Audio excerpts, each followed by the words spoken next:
Dengar kami rasakan semangatnya, bersama kita membangun asa, mengajar, berbagi, menyebar cahaya. Podcast PJ ini menyapa. Mari bersama terus berkarya. Podcast PJ ini selalu ada. Assalamualaikum warahmatullahi wabarakatuh. Waalaikumsalam warahmatullahi wabarakatuh. Selamat siang teman-teman semuanya, khususnya teman-teman PGMI. Kali ini kita ketemu lagi di acara podcast PGMI Menyapa.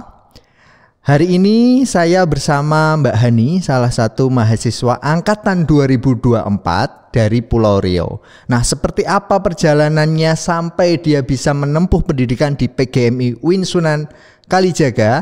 Kita akan lihat bagaimana proses perjalanannya, gimana karirnya, dan seperti apa sih yang membuat dia mampu sampai ke titik ini. Nah, kita sapa terlebih dahulu.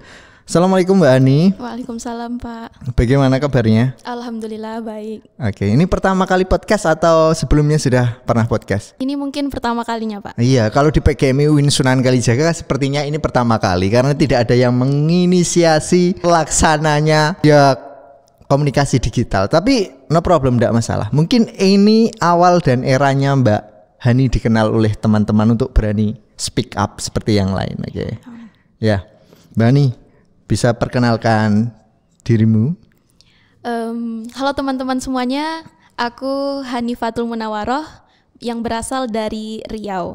Nah, sebelumnya itu aku mondok di Pondok Pesantren Dar El Hikmah Pekanbaru Riau. Nah, di sana saya banyak sekali belajar mengenai public speaking. Pertama itu di bidang pidato dan ceramah. Begitu, Pak. Oke, jadi ini lulusan pondok. Pantesan nyari UIN Sunan Kalijaga ya. Iya. Jadi kamu ini lulusan pondok? Iya betul Pak. Makanya nyari UIN Sunan Kalijaga? Iya. Dulu keterima dari jalur apa? UMPTKIN. Oke, enggak prestasi kah? Enggak nyoba. Enggak nyoba. Berarti emang ini tujuannya kamu mau daftar di PGMI dan kampusnya di UIN Sunan Kalijaga. Hanifatul Munawaroh. Iya Pak. Salah satu mahasiswa PGMI angkatan 2024. Angkatan yang terbilang baru, tapi dia berani podcast.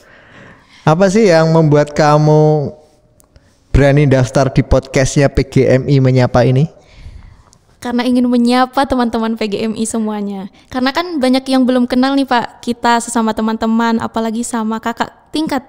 Jadi supaya lebih kenal mereka dengan saya dengan mereka. Jadi saya memberanikan diri untuk ikut podcast. Dan saya juga ingin melatih public speaking saya pertama Pak, karena saya masih sering grogi kalau misalnya lagi lomba pidato. Okay. Jadi karena podcast kan lebih luas, lebih santai. Jadi kayaknya biar bisa panjang ya. Santai, cobain deh ikut podcast gitu. Oh, ini ternyata banyak sekali penghargaan, perlombaan-perlombaan yang dia ikuti begitu. Jadi sekiranya mahasiswa yang prestasinya banyak. Nah, kalau saya tanya nih, kamu masuk kan di jurusan PGMI FETK UIN Sunan Kalijaga gitu. Tujuanmu apa sih? Kamu pengen masuk PGMI begitu? PGMI itu kan sama kayak PGSD Pak, pendidikan guru sekolah dasar. Jadi di sana banyak sekali guru-guru yang kita temui, apalagi di sekolah saya dulu itu yang kurang komunikasinya dengan mahasiswa. Jadi saya ingin nantinya menjadi guru SD itu yang pandai atau yang sangat baik dalam berkomunikasi dengan muridnya, mampu mengajak murid-muridnya dengan sangat baik dalam pembelajaran. Intinya pengen jadi guru SD atau MI yang lebih baik gitu ya. Apalagi di daerah kamu Riau gitu ya. Iya, itu saya tinggal di Riau dan Riaunya tuh bagian paling pelosok Pak. Itu guru masih susah, sekolah juga masih susah. Betul. Oke. Hani, terima kasih sudah gabung di PGMI Menyapa. Tapi ada beberapa hal yang nanti akan saya tanyakan lebih lanjut begitu ya. Kamu tahu kan kalau ini adalah Jogja, kota pendidikan begitu. Betul Pak. Otomatis kamu merasa bersyukur atau enggak saat kamu keterima di salah satu univ PTKIN terbesar di Yogyakarta? Sangat-sangat bersyukur Pak. Alhamdulillah saya diluluskan di tepatnya di Jogja ya, di UIN Kalijaga ini karena impian saya dari kecil itu saya bisa keluar dari Riau. Jadi dari kecil tuh saya kayak gak mungkin orang sepelosok ini bisa mencapai atau bisa menginjakkan kaki di tanah Jawa. Cuman qadarullah, alhamdulillah saya bisa sampai di sini. Oke. Ternyata Hani ini juga lulusan pondok. Lulusan pondok mana Hani? Pondok Pesantren Darul Hikmah Pekanbaru. Oke, boleh sapa tuh teman-temanmu atau alumni dari pondok pesantren? Halo teman-teman alumni Pondok Pesantren Darul Hikmah Pekanbaru. Nah Pak, kalau boleh saya sedikit bercerita, pondok saya itu letaknya itu 8 jam dari kampung saya, cukup jauh. Nah di sana juga saya itu ketika merantau dari kampung ke pondok itu, saya pulang hanya 6 bulan sekali. Ketika perpulangan itu pun tidak dijemput orang tua, saya naik travel bolak-balik. Sampai saat ini ke Jogja pun pertama kali saya datang itu saya juga tidak diantar, naik pesawat kemudian di bandara dan seperti orang kebingungan begitulah Pak. Ya enggak apa-apa, itu namanya menambah pengalaman, mental diri gitu. Oke. Kalau kamu mau nyampein sesuatu ke teman-teman pondokmu mungkin yang mohon maaf ya tidak memiliki keberuntungan untuk bisa melanjutkan studi atau yang pengen melanjutkan studi, bisa kamu berikan semangat deh ke pondok kamu supaya teman-temannya itu bisa mencari kampus sesuai dengan keinginannya. Untuk teman-teman dari Pondok Pesantren Darul Hikmah, mungkin teman-teman kita yang seangkatan tetap semangat dimanapun kalian berada, karena ilmu dapat dicari dimanapun berada.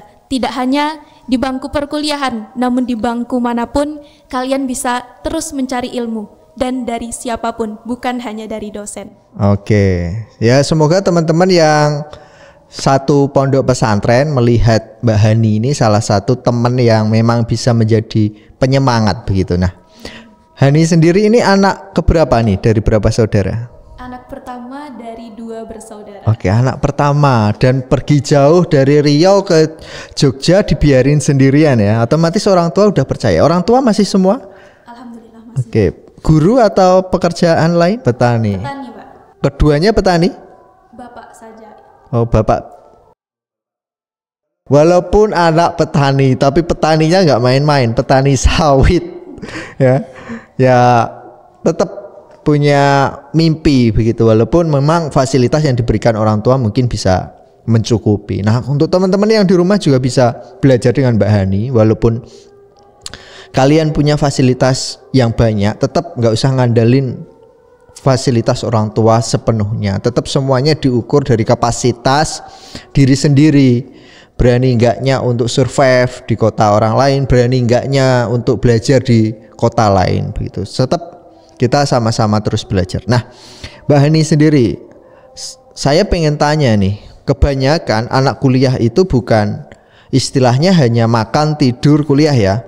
Nah, di sini saya pengen tanya sedikit nih tentang kemampuan kamu.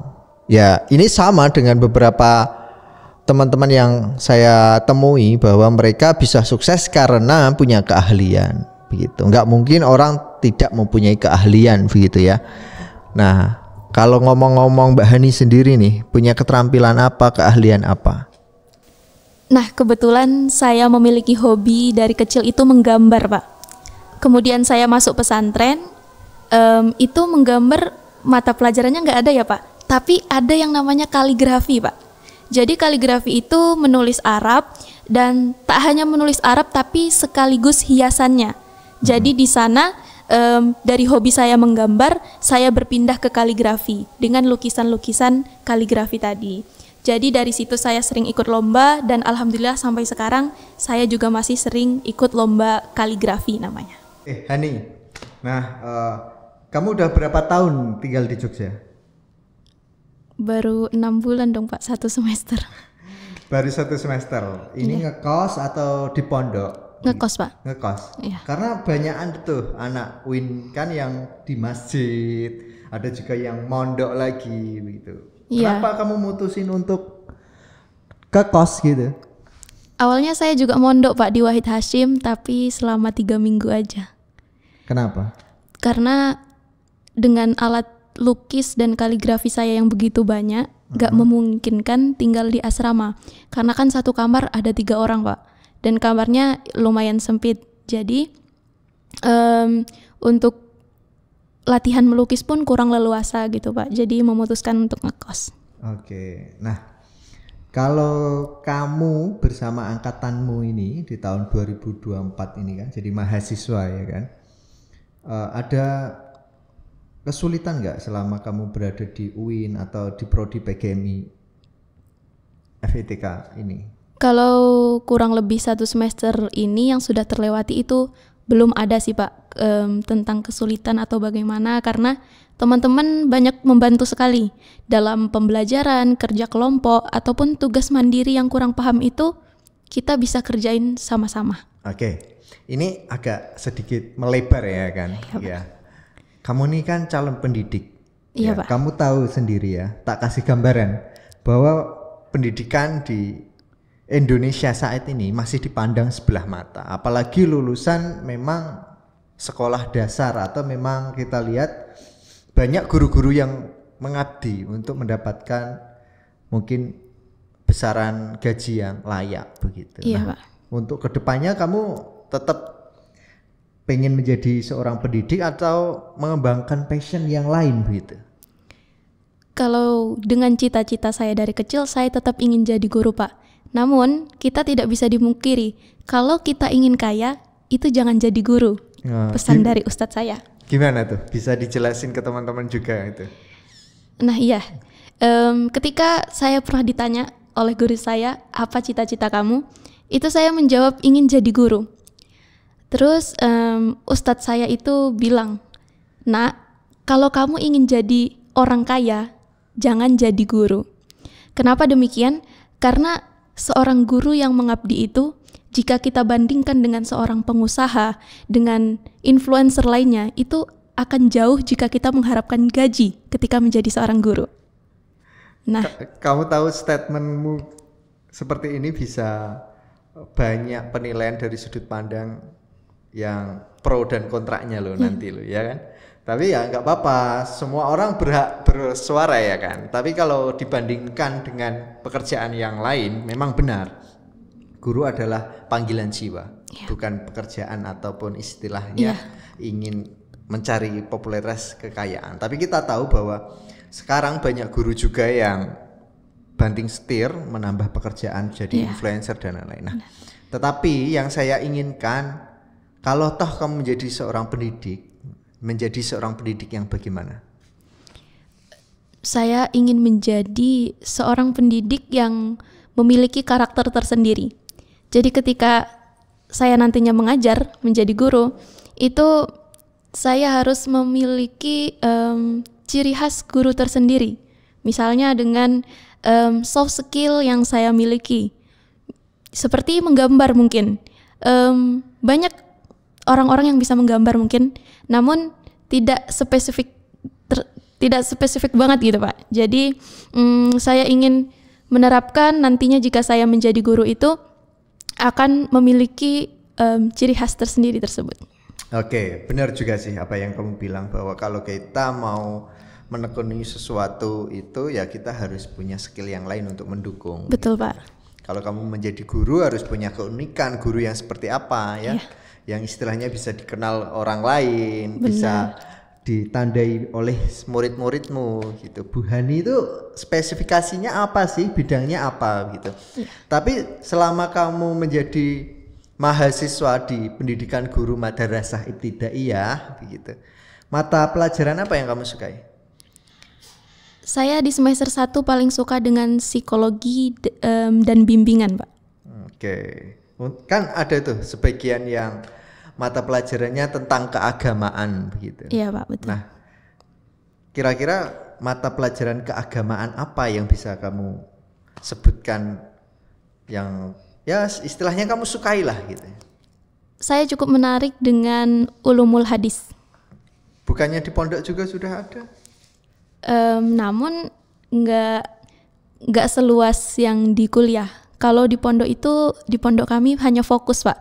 Kayak di satu kitab memang dari kelas 1 MTS sampai kelas 3 SMA. Oke, ini juga untuk ngasih notif ke teman-teman juga ya, bahwa di UIN itu bukan hanya mata pelajaran akademik secara nasional saja, Iya, tetapi keagamaan juga ada. Nah, keagamaan itu yang meliputi tadi ulumul hadis, terus apalagi Ulumul Quran. ulumul Quran, terus apalagi tadi banyak lah ya. Iya, banyak. Nah, teman-teman, kalau kita lihat ternyata Mbak Hani ini banyak nih keterampilannya, banyak skillnya begitu. Nah, selain melukis, ternyata Mbak Hani ini juga pinter berdakwah atau pidato gitu, tapi dengan agama. Gitu. Boleh kita dong kasih contoh gimana cara berdakwah pidato? Kan banyak tuh anak-anak muda sekarang gitu ya, istilahnya emang di influencernya bagus ngomongin tentang negara dan lain begitu ya. Sekarang kalau kita ngomongin tentang agama, gimana nih generasi milenial ini? Kalau tentang keagamaan kita sangkut pautkan dengan generasi yang sekarang ini, sebenarnya sangat mudah ketika ingin memasukkan nilai agama ke dalam jiwa-jiwa generasi penerus bangsa ini. Kenapa? Karena dengan banyaknya sosial media yang seliweran di mana-mana, itu bisa dimasukkan oleh nilai-nilai agama. Seperti dengan dakwah. Dari dakwah tersebut bisa dari kita sampaikan lewat YouTube atau lewat TikTok atau juga lewat Reels IG. Nah, di sana ketika kita membuat konten tentang agama itu sudah termasuk dakwah. Jadi banyak sekali jika nilai-nilai agama tersebut mereka yang menonton itu merasa tertarik, itu mereka akan bisa menerapkan di dalam kehidupan sehari-hari. Oke. Jadi kamu lebih condong untuk berdakwah di media sosial begitu ya? Iya, betul, Pak. Tapi selama ini bikin konten nggak di TikTok atau Instagram tentang dakwah-dakwah? Ada di Instagram saya, Pak. Instagramnya di bawah ya? Oke. YouTube-nya juga di bawah atau TikTok-nya juga di bawah? Boleh. Oke. Nah, teman-teman semuanya, di PGMI Menyapa ini kita akan terus mencari mahasiswa-mahasiswa PGMI ataupun mahasiswa yang lain yang mampu berbicara, menyapa teman-teman. Sekiranya itu akan memberikan semangat kalian bahwa kita harus berani berbicara. Kita tidak hanya diam melakukan sesuatu hasilnya untuk kita sendiri gitu. Ini salah satu ikhtiar kita supaya kita lebih bisa menghargai apa itu bakat dan lain-lain. Iya, betul, gitu. Pak. Sudah tahu nggak kalau di PGMI itu ada dosen seni? Belum, Pak. Iya, besok cari tahu sendiri saja. Gitu ya. Nah, mungkin semester awal belum menjumpai gitu, tapi selanjutnya lah nanti. Oke. Oke, Pak. Nah, di closing statement nih, ya mungkin kita juga sudah bicara panjang lebar dari sudut pandang Mbak Hani sendiri nih. Jika disuruh memilih, Mbak Hani itu kuliah di PGMI, tapi nanti outputnya Mbak Hani nggak jadi pendidik, atau pilihannya Mbak Hani kuliah di jurusan yang lain, tapi nanti Mbak Hani itu bisa menjadi orang yang bermanfaat. Milihnya yang mana? Saya tetap milih kuliah di PGMI walaupun outputnya tidak menjadi pendidik PGMI. Kenapa? Alasannya apa? Alasannya ketika saya sudah kuliah di PGMI, saya telah mempelajari sedikit tidaknya itu mengenai perkembangan peserta didik atau anak yang kemudian nanti akan bisa kita terapkan di lingkungan sekitar, di masyarakat, atau bahkan anak kita sendiri nantinya. Oke, jadi setidaknya memang kamu belajar di PGMI ini bukan seolah-olah pengen jadi pendidik, tapi setidaknya nanti bermanfaat ke lingkungan, iya, ke Pak, anak-anak betul. yang lain begitu ya. Semoga tetap bisa terus berkarya dan kamu memang bisa menjadi calon guru yang istilahnya membawa perubahan di Riau begitu ya. Amin, insya Allah. Ini kan tanah rantau begitu ya. Iya, betul, Pak. Perjalananmu masih panjang. Iya. Gitu. Kira-kira mau lulus berapa semester? Atau seperti itu, kameramen 5 semester? Kalau bisa secepatnya, Pak, secepat mungkin. Kemudian saya membawa ilmu segudang ilmu untuk dibawa ke Riau, dan saya sebarkan kepada teman-teman di sana, adik-adik di sana. Oke, 3,5 tahun lah ya. Ya Pak, Paling insya Allah. cepat, insya Allah. Tapi katanya kalau cepat-cepat lulus itu ilmunya juga masih sedikit. Iya, gitu Pak. Ya. Kalau bisa tetap stay di Jogja Iya. seperti itu. Tim kita stay di Jogja.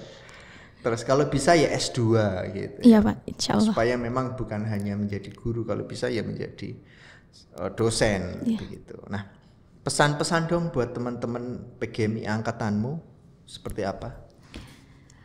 Pesan untuk teman-teman PGMI sekalian, janganlah hanya menjadi sekedar mahasiswa yang pulang ke kos kemudian berangkat lagi, makan, tidur, dan berangkat lagi ke kampus. Namun jadilah mahasiswa yang tidak bermalas-malasan. Bangkit dan bangkitlah, songsonglah masa depan dengan giat bekerja. Ingat, insan pemalas tidak akan pernah merasakan manisnya madu, tetapi akan terbelenggu dalam pahitnya empedu. Oke, terima kasih ya. Quotes yang sangat menyentuh sekali ya. Semoga itu bisa menusuk mahasiswa-mahasiswa yang hanya pulang tidur, malas dan lain-lain ya. Setidaknya ada gambaran nih, angkatan 2024 setidaknya berani speak up seperti ini ya. Semoga Mbak Hani bisa mendapatkan apa yang diinginkan dan menjadi salah satu sosok apa? Menjadi sosok yang luar biasa nanti saat pulang ke Riau dan menjadi pendidik yang baik begitu ya. Tetap karena kita anak UIN, tetap kita harus mengutamakan keagamaan sebagai salah satu jati diri kita begitu ya. Betul Pak. Nah, saya ucapkan terima kasih banyak beserta tim, apresiasi yang sangat luar biasa saya ucapkan buat Mbak Hani. Terus berkarya, terus belajar gitu. Semoga kita bisa ketemu di lain waktu. Oke. Terima kasih. Saya akhiri PGMI menyapa pada sesi 1 ini. Nah, untuk sesi selanjutnya siapakah yang akan berani berbicara di depan sini? Nah, kalian bisa daftar lewat Instagramnya PGMI Win Suka. Jangan lupa di follow juga beserta TikToknya begitu ya. Terima kasih. Wassalamualaikum warahmatullahi wabarakatuh dan see you. See you.